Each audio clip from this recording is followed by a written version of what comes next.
Minister, Dr. Mohan Yadav, the dynamic and visionary 19th Chief Minister of Madhya Pradesh, serving since 2023. A steadfast member of the Bharatiya Janata Party, he represents the Ujjain South constituency, holding BSc, LLB, MA, MBA and PhD degrees from Wickham University. Known for his unwavering dedication, he began his political journey in 2013, winning the Ujjain South seat and served as Education Minister until 2023. Following the BJP's victory, he was announced as Chief Minister on 11 December and took oath on 13 December in the presence of Prime Minister Shri Narendra Modi ji, Amit Shah ji and other dignitaries. Dr. Yadav swiftly initiated impactful reforms, including banning loudspeakers beyond permissible limit and prohibiting the open sale of non-vegetarian food.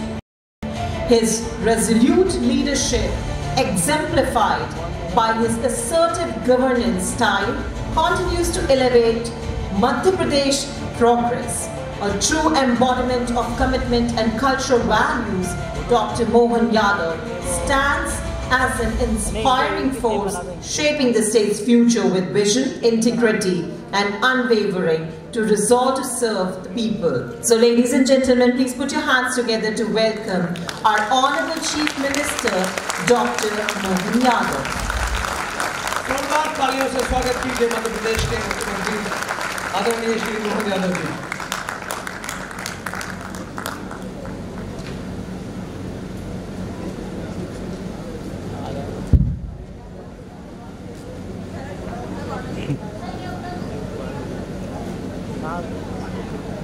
United consciousness global enclave 2025 के इस दूसरे दिन के आयोजन में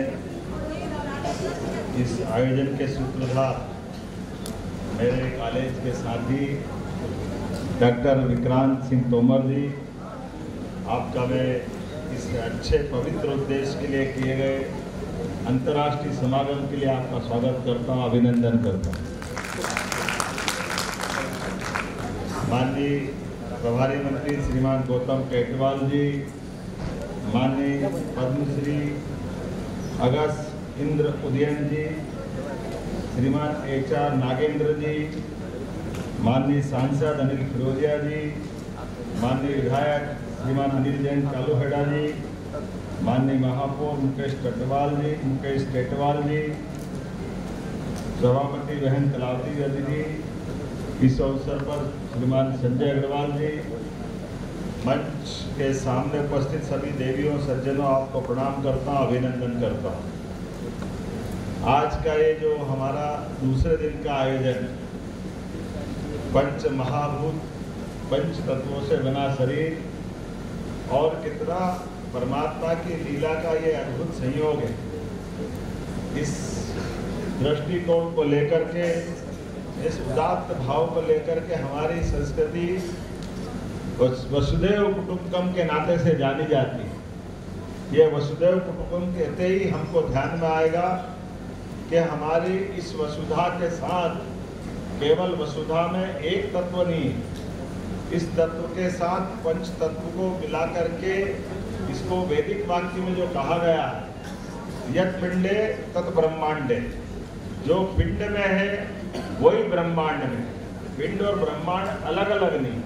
और इसीलिए इस पिंड और ब्रह्मांड को देखने का तरीका हमारे लिए इस पंच महाभूत तत्वों की बात जब हम करते हैं तो जो हम अपने चारों ओर पाते हैं हमारी सारी प्रकृति के माध्यम से, वही पूरा हमारे शरीर के अंदर विद्यमान है। हमारी इस शरीर की प्रकृति को समझने के लिए हम अगर महाभारत की तरफ चलें और भगवान कृष्ण से अर्जुन के संवाद के दृश्य को देखेंगे तो वो हमको दिखाई देगा, जिसमें एक बार अर्जुन अपनी जिज्ञासा के समाधान करते करते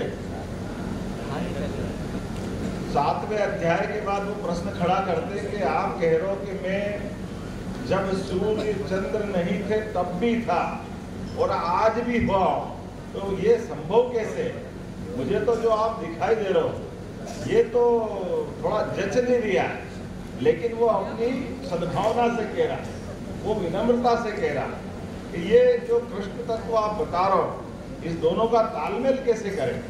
आपका तो अभी अभी जन्म हुआ है और सूर्य तो अनादि अनंत है, दोनों का कैसे एक बात कर रहे हैं। तो उन्होंने कहा जो जिस आंखों से तू मुझे देख रहा है, इस आंखों की समय सीमा है। जैसे हमारे लिए ये जो हमको किसी को नेत्र में अगर कोई कठिनाई आई, हम चश्मे से पढ़ सकते हैं, बगैर चश्मे से नहीं पढ़ सकते। इसी तरह से भगवान कृष्ण ने समझाने का प्रयास किया कि तू जिस रूप में मुझे देख रहा है, ये तेरी सीमा है, लेकिन जिस रूप में हूँ उस सीमाओं से तू देखेगा तो मैं वो दिखाई दूंगा जिसकी तेरे को देखने की जिज्ञासा। तो उन्होंने कहा भगवान मुझे वो रूप दिखाइए जिसको मुझे देखने के बाद लगेगा कि हाँ आप जो कह रहे हो उसका तादात्म्य है, उसका आपस में रिश्ता है। और हम सब जानते हैं भगवान कृष्ण ने जब दूसरा रूप, पहला रूप दिखाया, तो पहले रूप में जैसे हम सब जानते हैं कि ये पंच तत्वों का बना हुआ शरीर, इस पंच तत्व के बने हुए शरीर में हम अगर उस भाव से देखेंगे तो हम अभी अपने इस शरीर के भाव को देखेंगे तो हमारे शरीर से केवल एक मुख दिखाई देता है। वस्तुतः हमारे शरीर में दो मुंह हैं, जो एक माँ के गर्भनाल के माध्यम से इस पिंड को बढ़ाते बढ़ाते जब हम पृथ्वी पे अवतरित हो जाते हैं तो वो मुंह हमारा बंद हो जाता है, और एक मुंह के माध्यम से हम दूसरे रूप में आते हैं, ये हमारा स्वरूप दिखाई देता है। लेकिन मेडिकल साइंस की दृष्टि से अगर भगवान कृष्ण ने जो उनका पहला रूप दिखाया, उस रूप में हजारों प्रकार का एक तरह से ब्रह्मांड का लघु रूप दिखाई दिया, तो अर्जुन घबरा गया। उन्होंने कहा मुझे ये रूप नहीं चाहिए, मुझे तो आप जो दिख रहे हो उसका ही विराट दिखा दो। जो अपने उनने ज्ञान चक्षु दिए थे, उस ज्ञान चक्षु के माध्यम से देखने में जब दिखाई दिया। अब मैं आपसे इसी प्रकार से पूछता हूँ कि आज वर्तमान के दौर में भी हमको एक मुंह बताएंगे, लेकिन आप बताओ बीमार हो जाए इंजेक्शन लगाते हैं तो ये मुंह नहीं तो क्या है, आपको जहां से चाहो वहां से इंजेक्ट करते कि नहीं दवाई। तो ये हमारा एक तरह से ब्रह्मांड के समान शरीर के हजारों लाखों मुंह जो रोम रोम से हमारे शरीर के अंदर ऑक्सीजन को ग्रहण करते हैं। हमारे शरीर के अंदर पिंड में अगर हम यद पिंड तत् ब्रह्मांड की बात करते हैं तो जो जल हम बाहर देखते हैं वो जल ही तो हमको आकर्षित करता है। आप बताइए, हमको सबको जल की अपनी ये सम्मेलन एक तरह से संसद मान सकता हूँ, तो आदमी को नहाने से क्यों आनंद आता है? नहाने से उसका क्या संबंध है? हम उत्तर देते हैं हमको स्वच्छता के लिए नहाना अच्छा लगता है, कोई कहता नींद उड़ जाती तो अच्छा लगता है, कोई और अपने अलग प्रकार से बताता। लेकिन मेडिकल साइंस की दृष्टि से अपन देखें तो ये हिमखंड जब पृथ्वी के रूप में से जीव की उत्पत्ति कर रहा था, तो एक कोसी जीव के रूप में सबसे पहले जल से ही जीवन आया। इसलिए जल से जीवन आते आते अलग अलग प्रकार के जीवों की रचना काल के प्रभाव में होती रही, जिसमें कोई जलचर बन गया, कोई थलचर बन गया, कोई नवचर आकाश में उड़ रहा है, लेकिन अंततः सबकी उत्पत्ति जल से है। इसलिए जिससे उत्पत्ति है वो सदैव लालायित करती, सदैव आकर्षित करती। इसलिए एक बार रोज सबकी इच्छा होती है कि नहा करके वो अपने उस जीव की उस प्रकार की उत्पत्ति से प्रेम करने के लिए। इसलिए नदी का जब भी कोई बहाव, कोई बड़ा वेग से बहता हुआ नदी का बहाव या कोई समुद्र, वो सदैव हमको आकर्षित करता है, क्योंकि हमारा उसका रिश्ता है, हमारी उत्पत्ति का केंद्र वो है। हम कितने आप अभी मैंने पूछा था विक्रांत जी, आपके शब्द के अर्थ बताओ, विक्रांत का क्या अर्थ है? तो मैंने आपसे बात करते करते अर्थ ढूंढने का प्रयास किया कि आक्रांत के बाद विक्रांत होता है। तो आप मान के चलो, आपके पुरुषार्थ पराक्रम को प्रणाम करता हूँ। ये जो हमारा आपका जो नाम है, इस नाम में सब कुछ छिपा हुआ। तो मैं मान के चलता हूँ कि जब जल से जल की बात कही तो ये जो इधर उधर से हमारे पूरे देश दुनिया से जल आया, वो जल से हमने इकट्ठा होकर के एक एक करके सब दिया। मैं मान के चलता हूँ कि ये जल सब तक रोज ऐसे ही पहुँचता है, क्योंकि जो हमने अपने छिपरा से अभी हमने चेकोस्लोवाकिया, घाना, जहाँ जहाँ तक आप कह रहे हो, यहाँ से छिपरा जी का जल खसक के गया चंबल में, चंबल से यमुना में, यमुना से गंगा में, वो गंगा सागर से सारे समुद्र में जुड़ते हुए पृथ्वी पे तो निकल गया। क्योंकि पृथ्वी के ऊपर हमारी जल की अगर उपलब्धता देखी जाए तो 70% से ज्यादा जल हमारी केवल पृथ्वी की अपनी भौगोलिक स्थिति में जो हमारी वर्तमान में वसुधा है, वो वसुधा की स्थिति तो बहुत कम है, लेकिन जैसे मैंने कहा है कि आज जब हम अपने पंच तत्वों की बात करते हैं तो पांचों तत्वों के आधार पर विचार करते करते जो हमारा जन्म ही क्यों हुआ है, हम जन्म के ऊपर जाएंगे तो जन्म के ऊपर जाने में शरीर के हिस्से करना पड़ेगा, जो पतंजलि के माध्यम से हम सब जानते हैं कि शरीर, मन, बुद्धि, आत्मा, ये जो चार समुच्चय है, इन चारों हिस्सों में से हम अगर इसमें परा और अपरा देखें तो 5 महाभूतों का ये अपरा वाला हिस्सा, इसमें और 3 आ जाएंगे। अपरा में क्या आएगा? अपरा में हम सब जानते हैं कि फिर हमारा मन आएगा, बुद्धि आएगी, अहंकार आएगा, ये सब अपरा में आएगा। वो परा से हमारी आत्मा की यात्रा प्रारंभ होती, तो परमात्मा से आत्मा की यात्रा, ये परा यात्रा के लिए ये सारे विचारों की प्रवाह निर्मल धारा बहती रहे। इसलिए हमारे योग संस्कृति के माध्यम से मनुष्य के अंदर, दुनिया के अंदर सदैव एक गुण हो सकता है कि मैं श्रेष्ठता धारण करूं, मैं सक्षमता धारण करूं, मैं सर्वशक्तिमान बन जाऊं। लेकिन सर्वशक्तिमान बनते ही व्यक्ति की दिशा भटकने लगती है, वो सीमाओं के अंदर सबको बांधना चाहता है, वो अपने अधिकार के आधार पर, अपनी दादागिरी के बलबूते पर सीमा उल्लंघन की इच्छा रखता है, और सीमा उल्लंघन करते करते वो मेरी ही संस्कृति श्रेष्ठ है, बाकी को नकारने लगता है। लेकिन काल के प्रभाव में सत्य सदैव काल बाधित है, उसका अपना अलग प्रकार का क्रम है। मैं मान के चलता हूँ, ऐसे में हमारे लिए पुनः दुनिया के आज वर्तमान के स्वरूप को भी देखोगे तो दुनिया के बदलते दौर के अंदर आज हम देख रहे हैं एक ही देश के हिस्से थे रूस और यूक्रेन, अलग अलग नहीं थे, लेकिन जिस प्रकार से खून के प्यासे बने हुए, क्या उनकी आत्मा ही नहीं भर रही?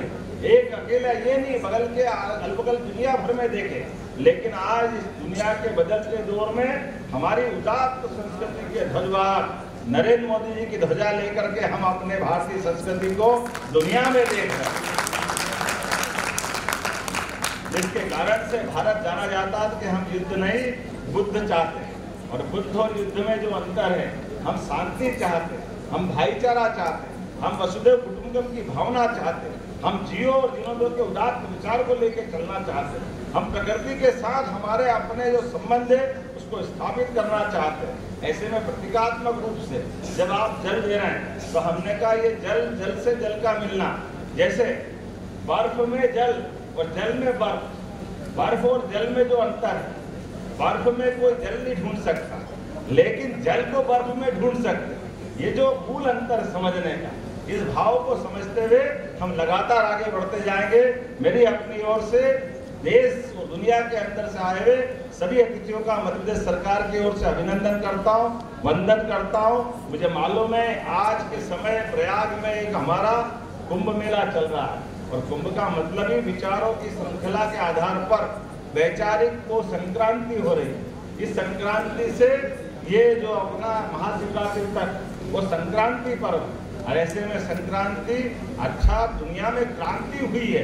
क्रांति का मतलब मनुष्यों के विचारों के आधार पर एक दूसरे के लिए अपने नए विचार को लाना, लेकिन खगोल में संक्रांति होती है और संक्रांति दुनिया के उद्भव की तरफ ले जाती है। तो ये विचारों की संक्रांति जब प्रयाग में हो रही, आपने उज्जैन में करके ये अभिनंदन करने का काम किया, मैं आपका स्वागत करता हूँ, अभिनंदन करता हूँ और आपको धन्यवाद देता हूँ। मध्य प्रदेश सरकार की ओर से आपने बहुत अच्छा काम किया।